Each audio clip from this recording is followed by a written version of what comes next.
Yeah, we did it. What is this? An X-mess, wait, an X-mess week.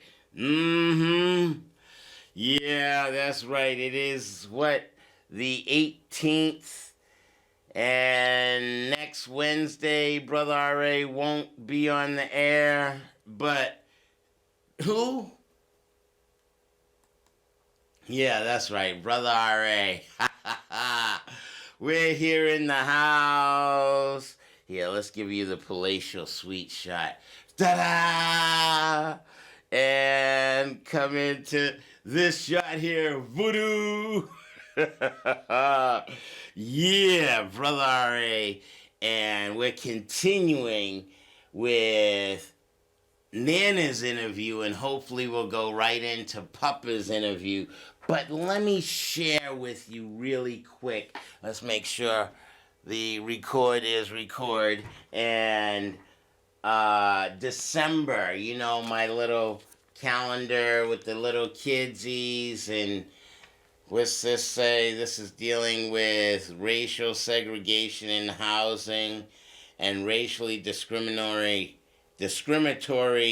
lending practices are long-standing problems in the South and North.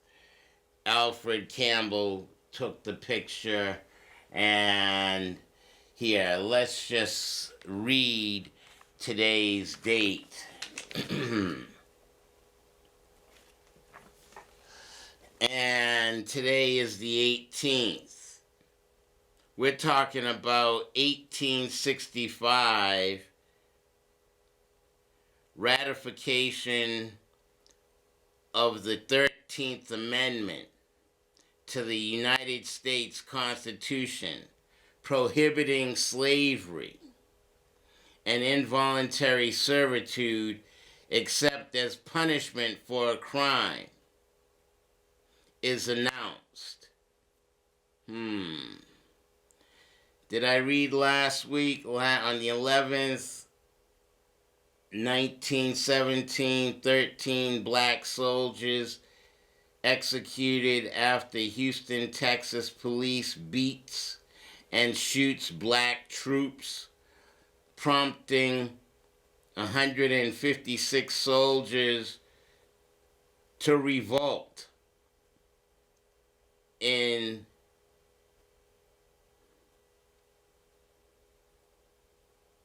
all 16 are hanged and 50 sentenced to life in prison.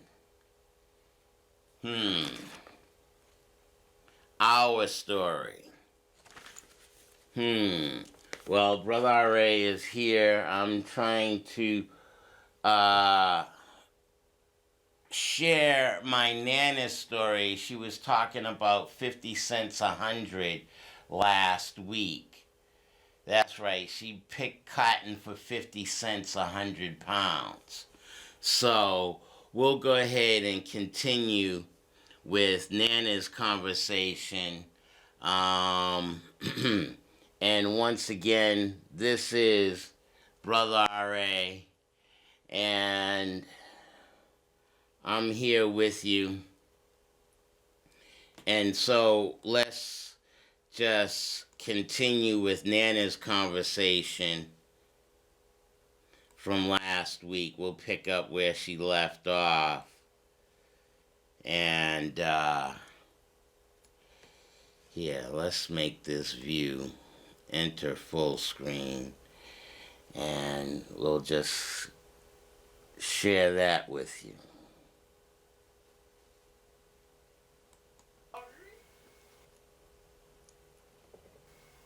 Algebra? Whatever. And I do the house. But still, I married John Fuller. So you understand? And the parents didn't accept me because my pigment was the color of the top of your head, black. Father tried to die. Ah, gosh. When I found out never did such light as the blackness. Bystro was old. He go out to the down there, you know, they sit out around the gas stations and all, you know what I'm saying?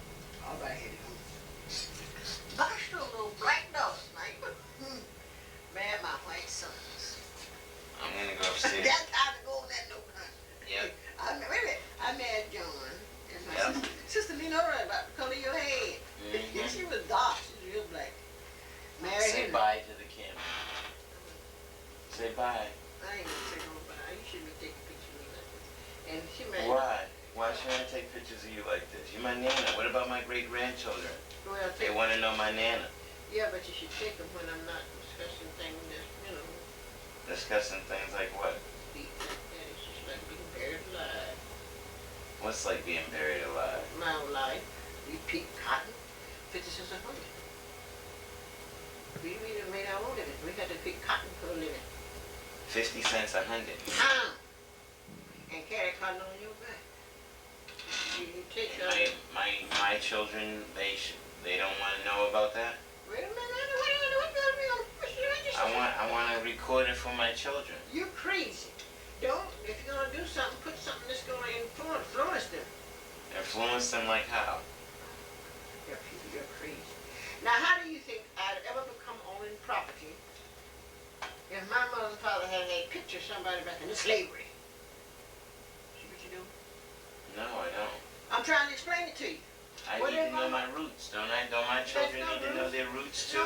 No. They need to know who you are. You're beautiful, no. Nana. You're not listening to me. You're trying to know so damn much. Oh, excuse me. I went to high school. Let me finish. A child can only be what the parents teach her. And don't bet they teach them on shot. And this, take it to God and leave it there. In prayer. It's the Lord's Prayer. Ask God now. My children need to know about you. No, you're crazy. How can I, if I'm dead? Well, if you're dead, they need to see you on TV now. You're crazy. Why? I love you, I Nana. don't love nothing. You're crazy. You gonna Let me finish before you go now. give me love. Yeah. Give me love. Let me talking to you. Go on. Let me finish talking to you. I gotta go upstairs now. Okay, well, sit down for 5 more minutes because this is important. No, I gotta go. No, please. I beg. What's important? Now, Give me a hug. No. What's the matter? No, I'm trying to teach you. You're unteachable. Sit down for a few minutes. What you gonna teach me now? Now, you listen real careful. What if my mind had been messed up, fucked up like you? How's that? Let me finish. My mother died when I was a baby. Mm-hmm. Father raised on the farm. Mm-hmm. We didn't have no running water, plumbers or nothing. Mm-hmm. That house, the push went all the way around you. You didn't have no running water in your house? No, nobody did. You had to go out to the well to get water? Well, nothing, a spring and a big old snake hanging up there long as from here to hell in there. You better not come back home without that water. Even ask them you be. Because them men out there plowing that farm. You understand? Plowing that land, plant that cotton. Them niggas. It wasn't easy, but when them didn't get bit, nobody knew about it. You go, to on your way to that path, the pathway to the spring, Mm-hmm. snakes laying all around, pockets of water, moccasins of wool. You didn't like it, huh? You're crazy because bitch, you've been gone from here. Gone from where? Yeah, you've been dead. Gone from here, dead, huh? Yeah. But my mother and father had a beautiful home. What I couldn't understand, they never had a well. You know what a well is? Mm-hmm. Most of the wells that do. Where was the spring? Was the spring on his land? No. It was on somebody else's land? Yeah, and all the way there, snakes. I mean, big as your leg. Like water moccasins. And you better not come back home without that water. Your ass gonna get beat. Because you gotta take that water and take it, maybe from here to Putnam Avenue, and Clinton them and flying that land, you understand? Hooked up to the wagon, hooked up to the plow, and plow the land first. And then carry water, it's hot. But nobody ever got hit. Nobody done know. I love you, Nana. Well, okay, that'll do. I'm gonna go upstairs now. Guess what? What? When my sister and I got married, we wouldn't date no real black boy. You don't know better, you know why? I'm gonna go Wait a now. minute, you know why? Why? Look at this. We want our kids, little girl, that had long hair. Blue eyes. Long hair like your granddaughter? Blue eyes. Them full of Your boys. granddaughter don't have blue eyes, though. Yeah, but they're full of these. And wait a minute. Mrs. Jenkins, full of white. white shirt, pants were white. And Mr. Jacket, gosh, that was his favorite movie. Listen to this before you go. Keep talking. I'm gonna take a picture of your grandchildren so people can see. Boy, sure. No, you didn't take no picture of me? Not of you or your grandchildren. Where? On the wall. Where's the wall? Where's the picture?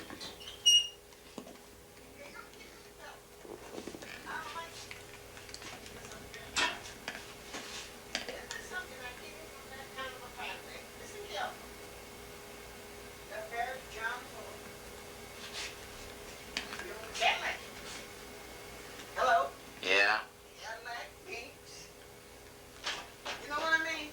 We were high steppers. You know? My sister married him. You don't take pictures, Richard. That's not nice. What are you taking pictures of? Baby on the wall. That's an adorable baby. She's alright.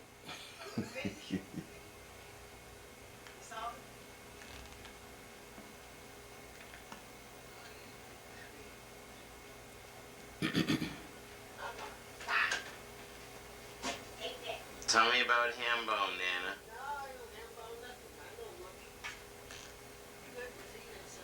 How'd I hurt your feelings, Nana? Trying to do what?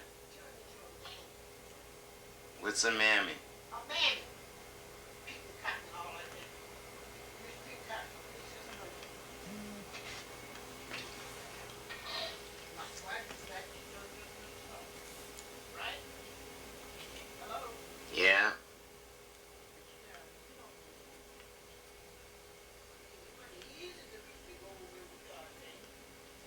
What are you taking pictures of?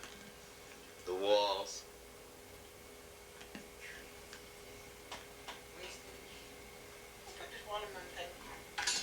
You did.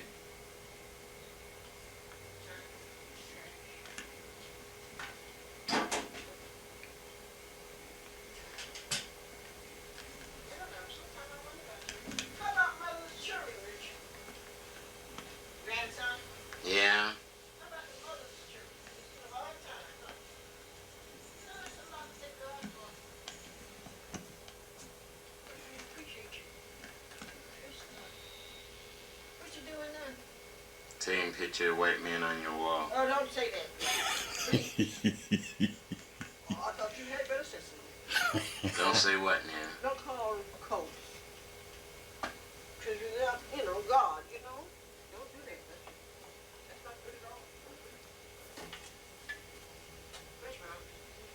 Evening. I'm sitting here with George R. Patterson, my grandfather. How you doing, Papa? Okay, though. Okay. Papa, tell me a little bit about where you were born and who you are. What was life like growing up for you? I was born in Somerville, Massachusetts. Somerville, huh? Somerville, yeah.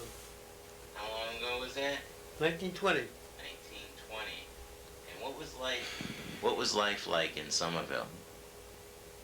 Way different than it is now. That was 74 years ago. Life was different. Everything was different.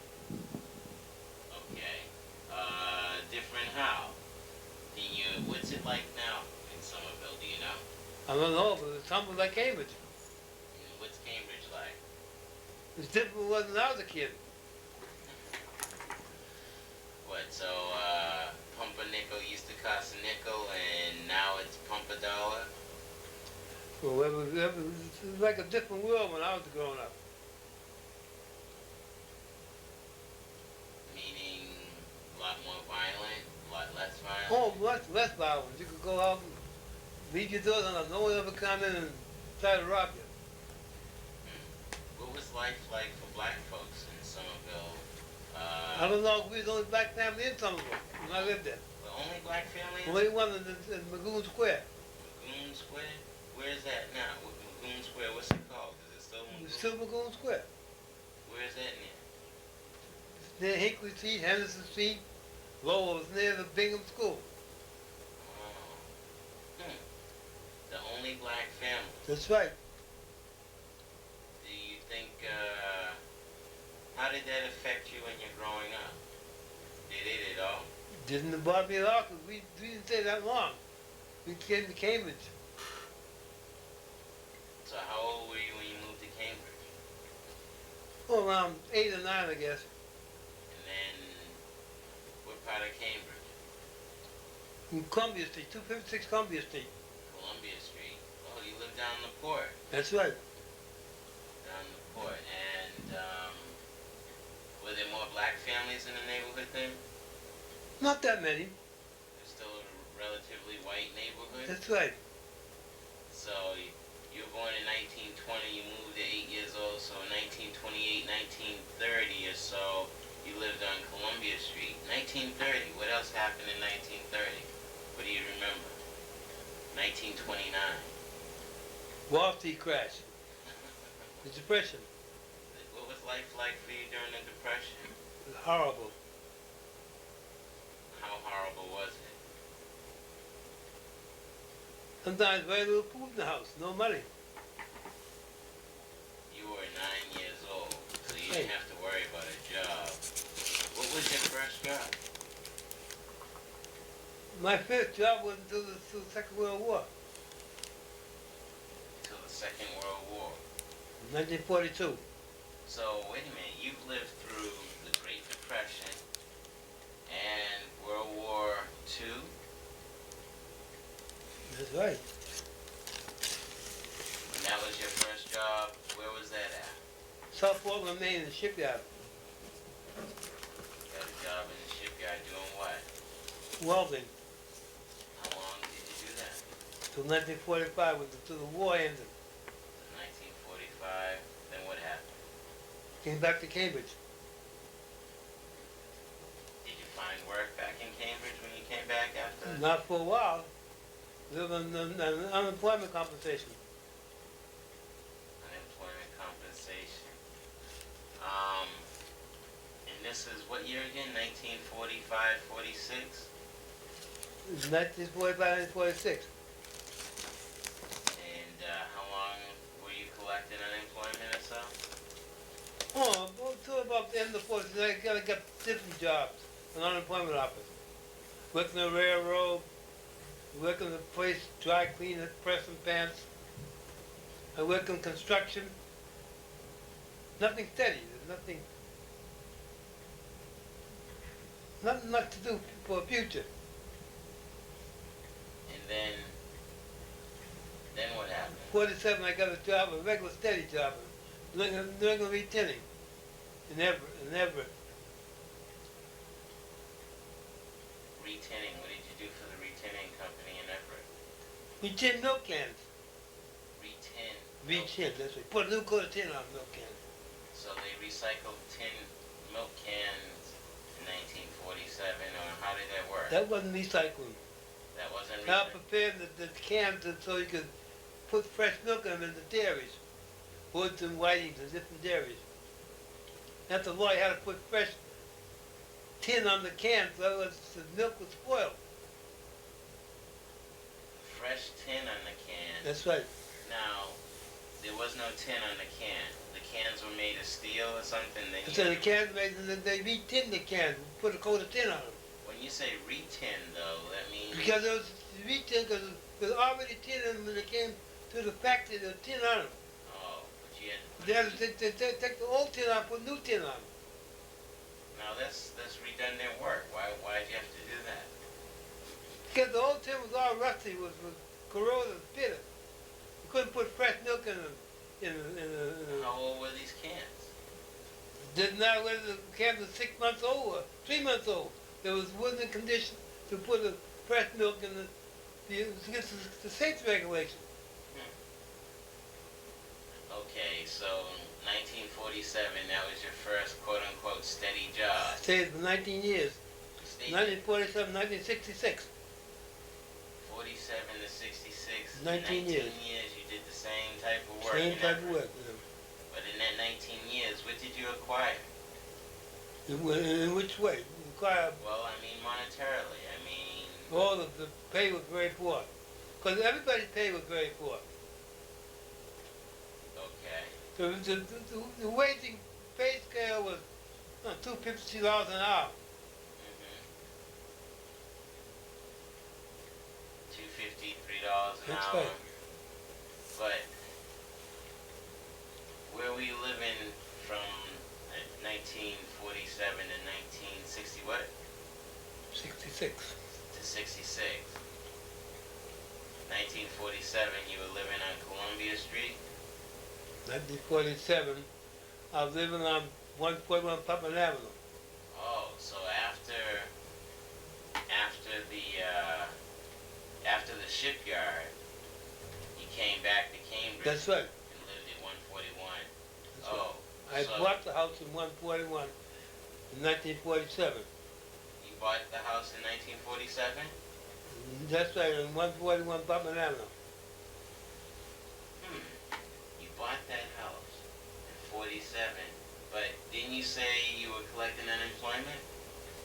For less than half a year, because unemployment ran out. I collected from Maine.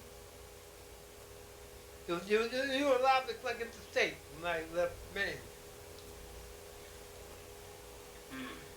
So, off of unemployment, you bought the house? I don't understand. I left Maine in 1945. And I had to work when I left Maine to come to Cambridge. I had to work. I had to support myself. I got odd jobs. I collected for a while, for 6 months. Then I got odd jobs. Working for the railroad, working for the dry cleaning place, working in construction. It wasn't steady. All these different odd jobs, but you managed your money well enough to buy a house in 47. Now 47 is when you got your first steady job. That's right. So you got your first steady job in 47, and you also bought a house in 47. That's right. Now you bought the house off of collecting the unemployment and all of the different odd jobs. How much did the house cost back then? I don't know, around $4,000. You bought a 3-family house for $4,000. Correct. So it's 139, 141. That's right. It's a 3-family house, and you bought it for $4,000 in 1947. And what were you charging for rent in the other 2 apartments? I would pay more rent than the tenants were paying. In order to pay the mortgage. You were paying more rent than the And the tenants. 2 tenants, that's Did right. they have rent control in Cambridge then? No rent control, no, that's something new. So how did that work that you paid more? Why didn't you You have to have a certain amount of money to pay the mortgage. why didn't you raise the rent to You cover couldn't the do mortgage? that. You couldn't do that. The tenants will move out. Then you get in new tenants that Oh no, it doesn't work that way. You get tenants, you don't keep switching back and forth, back and forth. Then you lose the house. Oh, so you lose the house by switching tenants back and forth. Yeah, they refuse to pay. They pay a couple months, then they won't pay no more. Then you boot them out and you get a new tenant. They probably do the same thing. No, but you screen your tenants to get. There's no way of screening tenants. They say one thing and they do something different when they get in your house.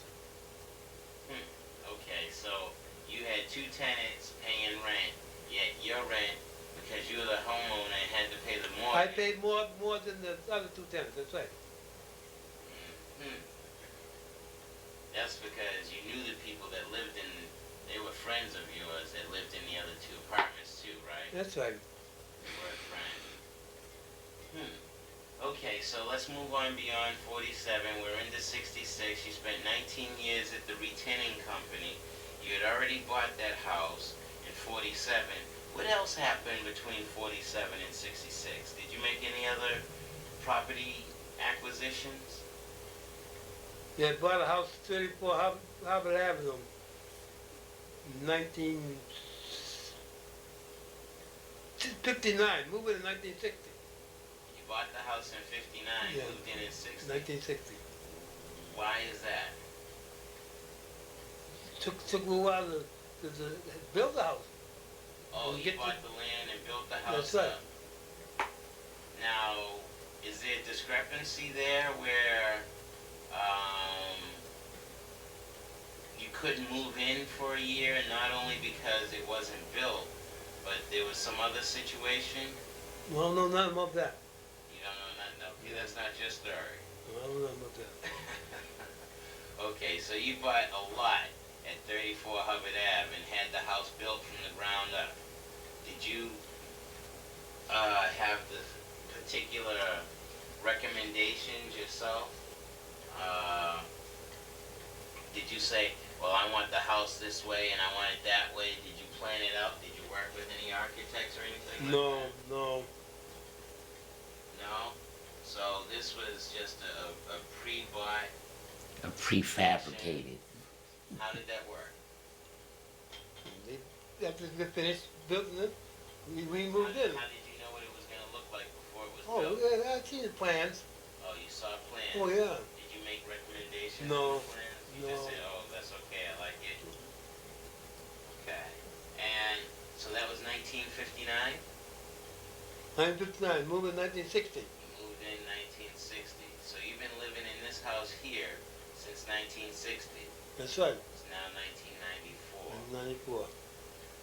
That's a long time. 34 years. That's right. What year is it? In one house. Okay, so in 2020? 1960 you moved up here, and so you spent 6 years at the tinning company, and then after 19 years as tenant company. well, I mean, 6 years living in this house, working at that tinning company. That's right. Okay, so after 1966, what happened? And worked with the shipyard, General Dynamics General Dynamics, what you in do? Quincy. What did you do for them? I was welder. Welder. Is that coming from the shipyard experience? That I have in Portland, that's right. Okay, and then you did that. And how long did you work for General Dynamics? I got laid out in 1972. Laid off. There's no work, no contracts. There was 1,000 of us workers, all got laid off, all got things flipped. 1,000 workers. General Dynamics did what? They were a defense contractor for Flipped the for the government. government. Then the government didn't give General Dynamics any more business and laid them off. Laid off 1,000 workers. 1,000 workers. Okay. So in 72, you owned 2 houses, and what did you do? You had no work and you had 2 houses. Were the houses paid for by then? I did odd jobs. Till I got in General Electric, When did you get hired by General Electric? 1973. Oh, so you only worked for about a year. Okay. And that was GE, General Electric. General Electric. Where are they? In Lynn. Land. Okay, so, and what did you do for GE? I was a welder. So you stayed with the welding. That's right. Welding, until when? 73 until I retired in 87. 87, you retired. 1987. 1987. Okay. Are there any highlights in your life that you wanted to capture? No, life is just nothing special. Nothing special?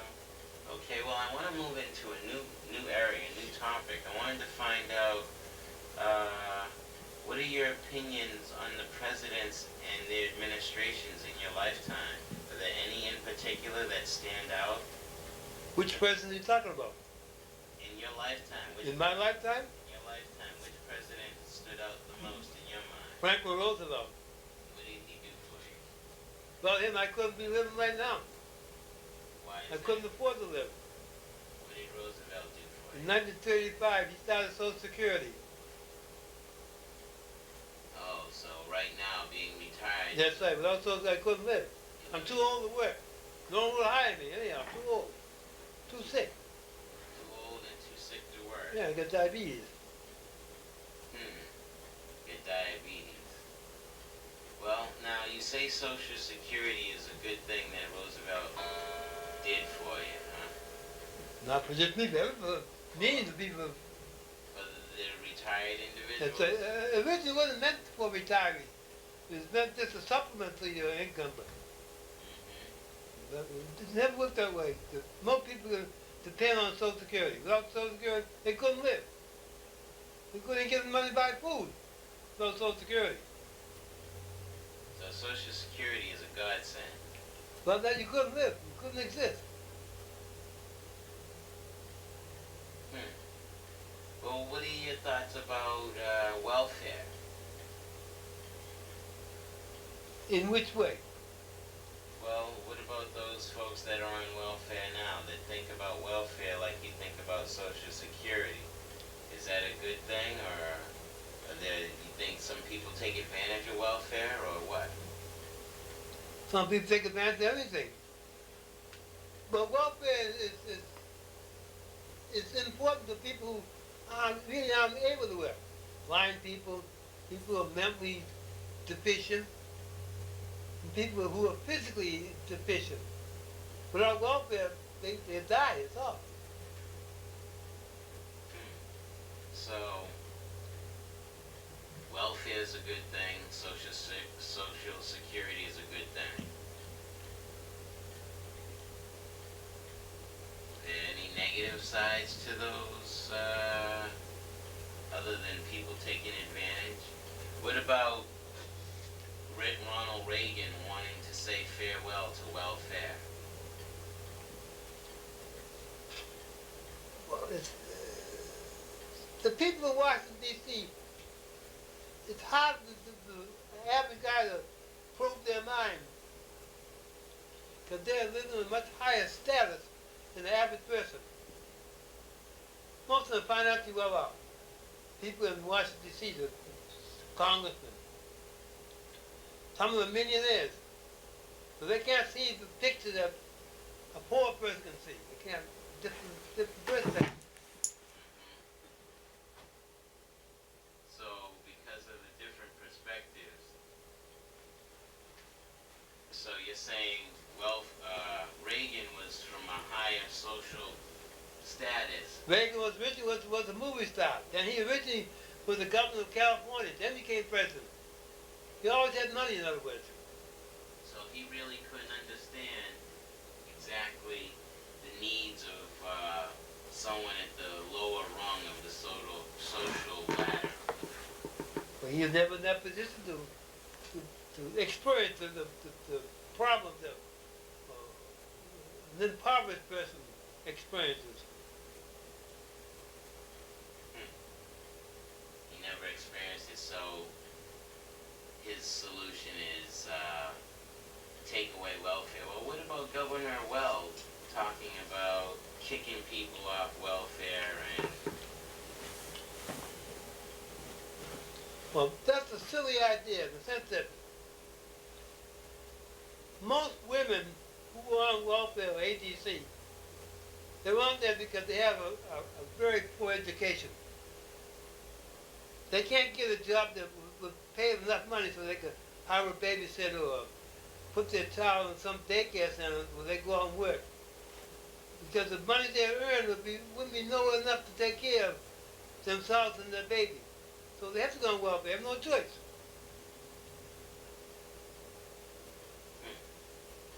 But Governor Weld says they do have a choice, and let's kick them off of welfare. What do, starve?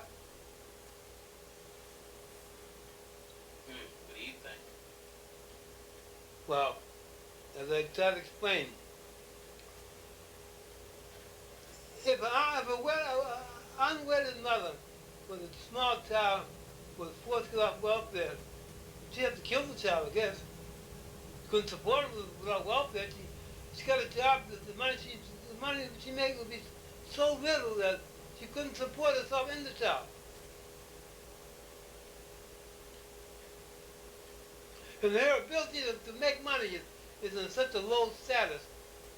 Those most welfare mothers that They're not college graduates. They're college. They get a good job. They're not going to have them. Never even been in high school. Well, you just made a statement that college graduates can get a good job. Do you think all college graduates can get good jobs? They have the best chance of getting a good job. They get a degree. They get a degree. That's so right. With the degree, they don't have to know too much. Long as they have a degree. They don't have to know too much. That's right. The company will hire them. As long as they see a piece of paper saying so and so graduated from such and such a college with a degree. And this is either black or white. Either was black or white, that's different. Let me ask you, Puppa, do you think there's racism today? There's always has been racism, there always will be racism. It's a human trait. It's inborn in human beings. Racism is inborn in In human human beings. So wait a minute, inborn. Are you saying are you saying that God or the Creator created black people in a particular way and created white people in a particular way? Or, are white people superior and black people inferior?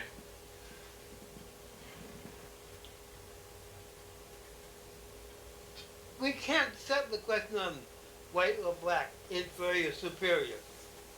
We can settle the question on individual. Some individuals in the black race are superior to individuals in the white race. Some individuals in the white race are superior to individuals in the black race. It's the individual, not the race. That's the count, the individual. It's not the race. It's the individual. It's the individual. So a black person can really pull themselves up by the bootstraps and get off for welfare if they really wanted to. Education. If That's the key in education. Piece of paper. Diploma. Tell them the door. But education costs how much?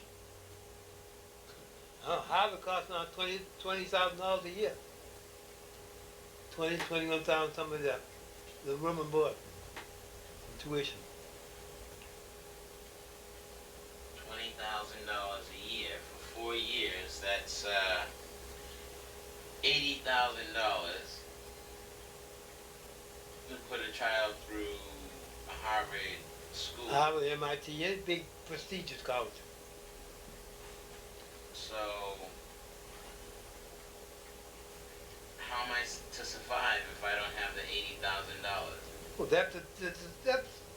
that situation still faces the white population. If a white person can't afford it, he just doesn't go, that's all. Then just the blacks who can't go, whites can't go. But white folks help each other. Do black folks help each other? White folks don't help each other in the sense that one white man says, another, hey, let me take the 20,000, I want to go to Harvard. No, it doesn't work that way. But Congress and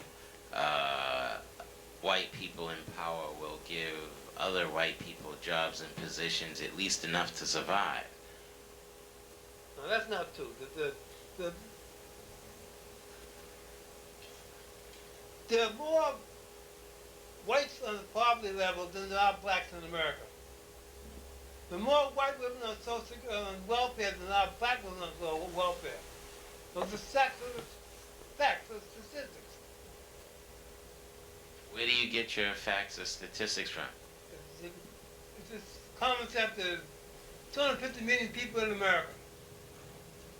Out of 250 million people living in America, probably 25 million are black. The rest are all white or some other nationality.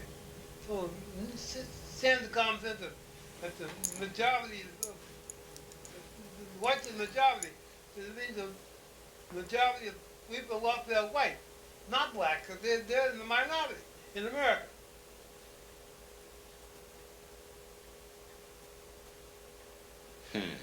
Not correct? Well, I think I heard by the year 2090, white people will be the minority. Asians will 2009. We're living in 1994. That's the only period I can talk about, 1994. I can't project something happened 20, 30 years. I won't be around. I'll be dead. So I don't. I'm keeping you alive. It's just reality.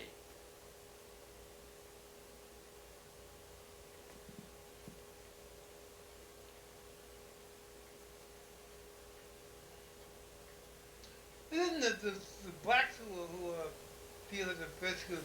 Latino feel that they're persecuted.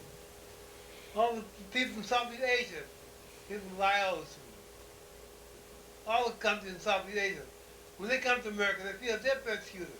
They come from with nothing, no money. But somehow they seem to survive.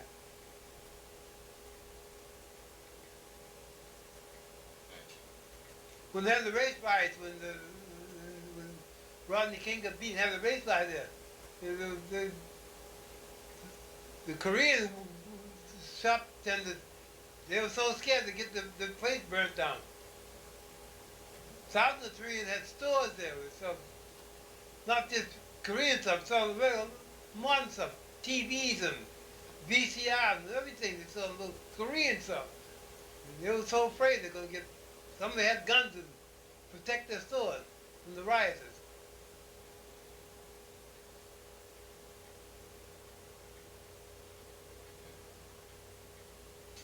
Let me switch gears on you, Puppa. Let me ask, I know you're a sports fan. You follow all types of sports. Today was the last day of the basketball season. Well, today was the last game for the Celtics. It's the last game for the Celtics for the year, or the last game for the Garden? They're going to build a new garden. This won't be ready for next year. I don't know when they're going to build a new one. They have plans to build a new garden for the Celtics and the Bruins. That's in the far future. Well, today was Parrish's last game. In the Garden. In the garden, that's right. I'll let you come back next year. Did you see the game tonight? No, I didn't see the game's on Sports Channel. Oh, okay. So, did you find out the score? Did they win or lose? Well, they lost. And what are your thoughts about Parrish? He might be retiring. Well, a man 40 years old is tough. Tough to run him down the court for 48 minutes when you're 40 years old. It's a young man's game, basketball. There's an old saying, the spirit is willing, but the flesh is weak. He may want to keep playing, but the problem of the whole body is multitude. Sprained ankles and Charlie horses and bad back. Sometimes you may want to continue, but your body won't let you, that's all. Nolan Ryan wanted to finish last year, but he had to quit before the year was out. His body just said no. That's it. What's a young man's game? It's not for old people. But that's whether it's baseball, or boxing, hockey, football, for young men. You think Parrish will go on and coach? I doubt it very much.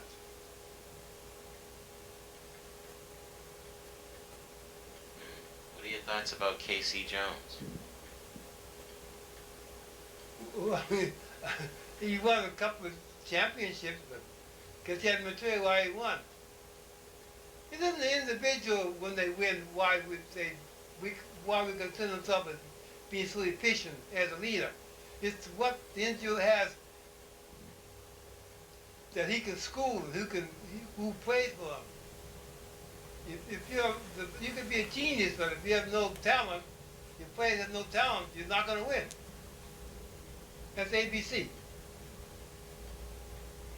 So, the Celtics had no talent this year? That's why. Not talent. You're not going to get in the playoffs.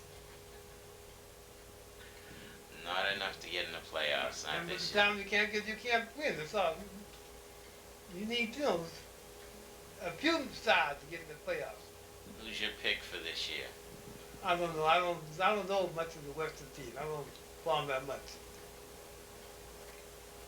Hmm. How's the baseball season looking? Sox won again today. They beat Eckersley. Dennis Eckersley? Yeah, they beat him. They beat him in the ninth inning. They scored 2 runs and beat him.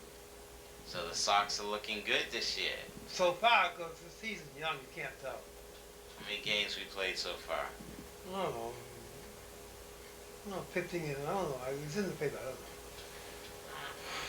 You're an avid reader of the paper, huh? What do you think of the Globe and the Herald and... Oh, actually, you read the Herald. Well, every paper is the same in the sense that they're all syndicated. What's in the Globe would be in the Herald, most items. Just different writers. Now, what we read in the paper is what they want us to know. If they don't want us to know, they don't put in the paper. That's it. There's many things going on. We don't have no faith idea what's going on because they don't put in the paper. How do you feel about that? Well, I feel as long as they treat human beings, American human beings, like guinea pigs. They give them unknown substances and they let them know. Sometimes it leaks out. What you gonna do? You can't fight the government. Can't fight the government? How you gonna fight them? You don't know what they're doing to you. Stop paying your taxes. They'll put you in jail. It's your constitutional right. You have to pay taxes. It's your constitutional right to volunteer not to pay taxes, Puppa. No. There's no law that says you must file taxes.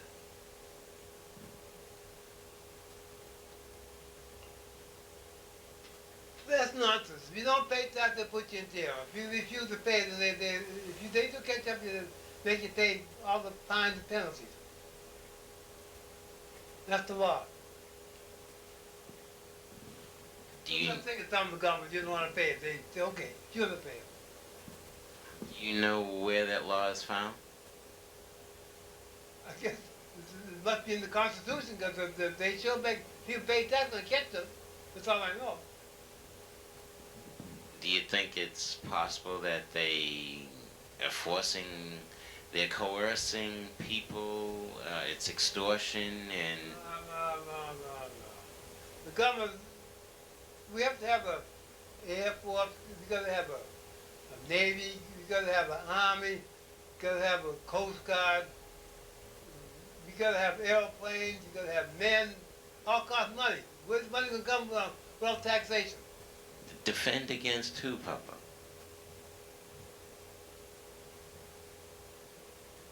At one time, we were defending against Russia, the Cold War. That's over now, but still, we got force all over the world. Have you ever heard of the Tuskegee experiment? I know all about that. Your tax dollars funded that program. I know that.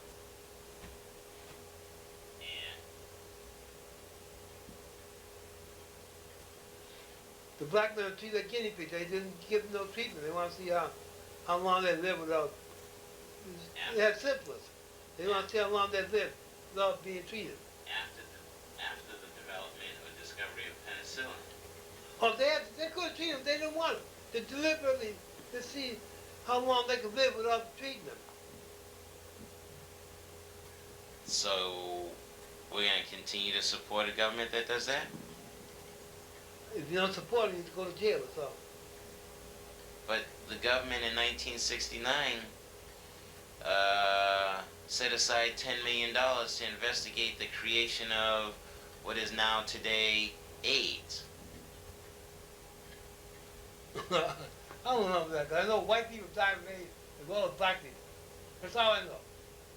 Important white people, millionaires, scientists, people in the art world, dancers, and movie stars, all from dying from AIDS. So white, I'm talking about white. Whites are dying from AIDS. So if that's story true, I don't know.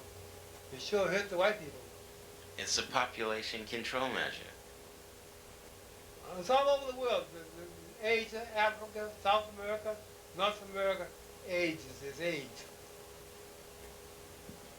Well, let's look at it this way. As epidemics or epidemiologists look at the rates per 100,000, let's say there's 100,000 white men and only 20 die of AIDS or come up with AIDS, and out of 100,000 black men, the average rate is about 80 per 100,000 black men get AIDS. What do you think about that? I don't know, because it, I read about the bubonic plague when I was going to high school. Bubonic plague overran Europe, went from Spain to Italy, France, Germany, up right up to Russia. Anyhow, there are no known drugs to cure the bubonic plague called the Black Death, but it just disappeared. After a while, this died out. Maybe AIDS did do the same thing. I don't know. Interesting. I do know they have no ways in the Middle Ages of curing the bubonic plague, the Black Death. They didn't have no penicillin, no known drugs. The people just died, that's all. There wasn't enough people to bury the dead ones. There's so many people. Half of Europe was wiped out. Mysteriously, it just stopped. It just disappeared, the bubonic plague. How do you feel about calling a disease Black Death, giving you Because the the body turned black, they tell me that. The body turned black. That's why they call it the Black Death, bubonic plague. That's why they call it the Black Death, because the body turned black. White body turned black. What about all of the other negative connotations with the term black, like Black Monday?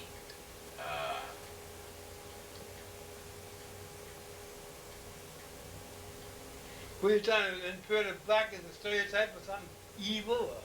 Yeah, that's the way it's been inferred throughout the years. I don't know. What about the name changes of black folks going from colored to Negro to black to African American? Do you have any thoughts or opinions about that? At first it was Negro. That was the word they used to describe Afro-American. So Negro in Spanish means black. Those are the same word. Black and Negro are the same word in Spanish. Okay. After all, they changed it from Negro to colored. Now it's Afro-American. Don't hear nothing about color. Afro-American. They dress up the word Negro, called Afro-American. It's the same meaning, same person, but called by a different name. Black people, Africans. Because we live in America, we're not living in Africa. So, are you African? Or No, I'm not. I have nothing to do with Africa. I don't know nobody in Africa. I don't have no relatives in Africa. I don't know nothing about Africa. But your ancestors. I don't know my answer. I don't know about what happened to 4,000 or 5,000 years ago. Or when they brought them from Africa to America. I don't know nothing about that. I don't know. Only 400 years. I don't know nothing happened 400 years ago. I don't know. Not one single one of my relatives I know of was brought as a slave. They were, but then I don't know. I can't say my great uncle, great grandfather was so and so. They brought him from Africa to America. I don't know that. I don't know nothing of that. I'm not nothing to Africa. I'm American. You're American. That's right. You ain't in no parts of Africa. I don't know nothing about Africa. Except what I read about Africa. Well, let me ask you, maybe because you don't know your history and your heritage, does that make you not African? Nah, I don't know. They've been fighting each other in Africa for time and time, immemorial, amongst each other. That's how I've been doing over Europe. Each race is fighting each other. Okay, do you see yourself as black? Are you African? Are you melanin dominant? So we went through the end of Nana's interview, and that was her husband, George Puppa, my Puppa. And this is another show. Next week we'll come back with Grammy. We'll finish off with Puppa next week. Hopefully it'll queue up right there for me too. But yeah, so Brother R.A., going back during our story time, reminiscing towards the end of the year, and just sharing knowledge and information of the family, so that I'm archiving this information and putting it together so it's available. It's available to those that are willing to watch archival footage of the ancestors and so on and so forth. So yeah, it's a DVD, and we went from Nana to Puppa